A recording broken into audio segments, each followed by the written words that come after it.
कश्मीर में गांदरबल के अंदर आतंकवादी हमला हुआ। इसके बाद सुरक्षा बल वहां पर फिलहाल एक सर्च ऑपरेशन चला रहे हैं।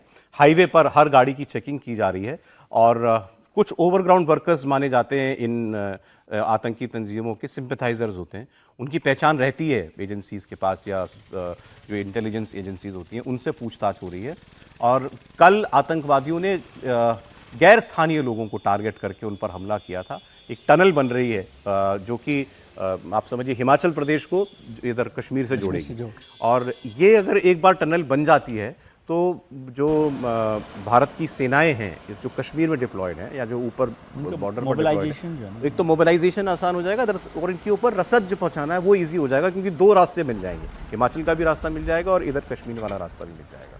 और ये आतंकवादी नहीं चाहते हैं। दूसरा, मैंने आपको बताया गांदरबल से अभी उमर अब्दुल्ला चुनाव जीते हैं तो नई सरकार अभी बनी है। अभी 3 दिन पहले इन्होंने शोपियां में एक बेचारा स्ट्रीट वेंडर था, बिहार का लड़का था, उसकी हत्या कर दी थी। आज ये 7 लोग इसमें मार दिए हैं और इसमें एक डॉक्टर भी है। ये कौन लोग थे? जो बेचारे कंस्ट्रक्शन कंपनी के साथ जुड़े हुए होंगे और इसमें कोई इंजीनियर था, एक डॉक्टर था, बाकी मजदूर कुछ थे। 7 लोग खाना खाने के लिए मेस में बैठे हुए थे वहाँ पर। और उस बाहर जितने लोग दिखे आए, उन्होंने शायद 30-40 राउंड गोलियां चलाई आतंकवादियों ने और इसमें 7 लोगों की मौत हो गई। 2 लोगों की तो मौके पर ही मौत हो गई थी। अब इसको भी किस नज़रिए से देखा जाए अभी सरकार के गठन के तुरंत बाद ये हमला? त्रिपाठी जी।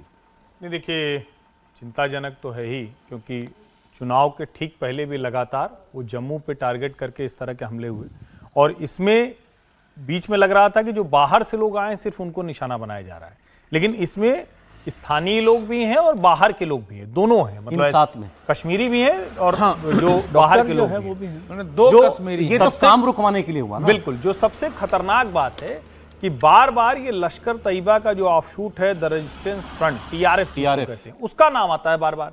वो जो उसका मुखिया है वो एक कश्मीरी है। एक काम तो पिछले कुछ वर्षों में जो 7-8 वर्ष हुए ठीक हुआ कि बाहरी जो आते थे आतंकवादी, पाकिस्तान से चल कर आते थे, सीमा पार करके आते थे, वो तो लगभग खत्म हो गया। अब विद इन कश्मीर में ये पैदा हो रहे हैं। बड़ा वर्ग उन्होंने रोक दिया क्योंकि अब उस तरह से जनाजा नहीं निकलता है, उस तरह से जहां वो दफनाए जाते हैं वहां बड़ा मजमा नहीं लगता है। लेकिन अगर ये लोग छिटपुट फिर से निकल रहे हैं और अभी अभी ताजा सरकार बनी है, जनता इतने बड़े मतलब इतना बड़ा मैंडेट देकर वो सरकार चुनकर लाई है, इसमें ये खतरा बढ़ता है कि क्या उन लोगों को अभी लगता है क्या उसको आखिरी लौ की तरह देखना चाहिए कि वो भभक रहे हैं, या उसको ये देखना चाहिए एक टनल निर्माण से क्या खतरा है इनको? मतलब वो काम क्यों रुकवाना चाहते हैं? जी हाँ बोले। नहीं, देखिए होता क्या, उनके लिए सबसे बड़ा संकट है ये।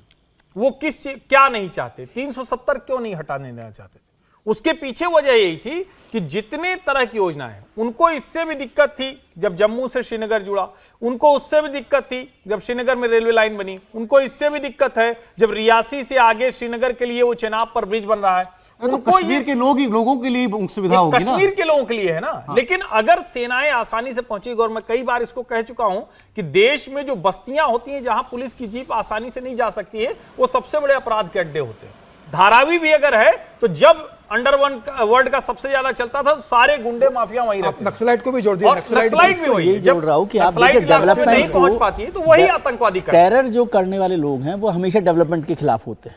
चाहे वो नक्सल मूवमेंट में भी आप देखिए, नक्सल मूवमेंट में तो सारे के सारे लोग, कश्मीर के लोगों को उठ खड़ा होना चाहिए भाई। ये टनल से फायदा होने वाला है। टनल से ज्यादा बड़ा मुद्दा ये भी है कि अभी जो हमारे यहाँ पूरा कश्मीर में डेमोक्रेटिक प्रोसेस पूरा हुआ, एक इलेक्टेड गवर्नमेंट आ गई और वो इलेक्टेड गवर्नमेंट भी वो है जिन्हें वहां के लोग मानते हैं कि ये वहीं के लोग हैं। मतलब भारतीय जनता पार्टी के मुख्यमंत्री कश्मीर के लोकल्स हैं, तो वो फिर तो उनके कमजोर होगा ना उनका सिस्टम। नहीं रखता है, आतंकवाद बढ़ा ही वहां के शासन में। नहीं, लेकिन अभी के लिए वो मायने नहीं है। सर जैसे ये विकास, सुनिए, विकास, सुरक्षा, आवागमन और लोकतांत्रिक प्रक्रिया, 4 आतंकवादियों को नहीं चाहिए। लोगों को विकास हो गया तो इनकी लोकतांत्रिक प्रक्रिया नहीं चाहिए, तो एलजी रूल चलता रहता। हाँ, उनका दूसरा, उनको ये नहीं चाहिए लोग आवागमन करेंगे, एक दूसरे से इंटरेक्ट करेंगे तो उनकी बात कमजोर होगी ना, समझ उनकी। और ये जो बाहर के लोगों को मारने की का सिलसिला है, तो इसीलिए ना कि बाहर के लोगों का यहाँ आवागमन बंद हो, यहाँ के लोग भी बाहर नहीं जाए, विकास के कार्य रुके, ताकि वो झूठ जो फैलाना है कि एक इस्लामिक राज्य के रूप में कश्मीर जो है वही रहना चाहिए, वो धीरे धीरे जो है कमजोर हो जाएगा। अगर बाहर के लोग आने लगे, यहाँ व्यापार करने लगे, काम करने लगे, अब वो टनल बन गया तो इतने इतनी दूरी तक लोगों का इतनी जल्दी जाना आना होगा, उससे सुरक्षा बल भी जाएंगे, लोगों का आवागमन होगा। तो 4 ऐसे पहलू हैं जिनका आतंकवादी विरोध करते हैं। और मेरा पहले दिन से मानना रहा है कि जम्मू कश्मीर को एक नॉर्मल स्टेट बनाने के लिए कुछ दिन आलोचना झेलते हुए भी लोकतांत्रिक तथा कथित लोकतांत्रिक प्रक्रिया थोड़े दिन और टलती है तो टले, लोगों को परेशानी होती है थोड़ी, सुरक्षित करके करें, वो कराया गया। मैं उससे बहुत नहीं कि जल्दीबाजी में बहुत करने की आवश्यकता नहीं, लेकिन किया गया।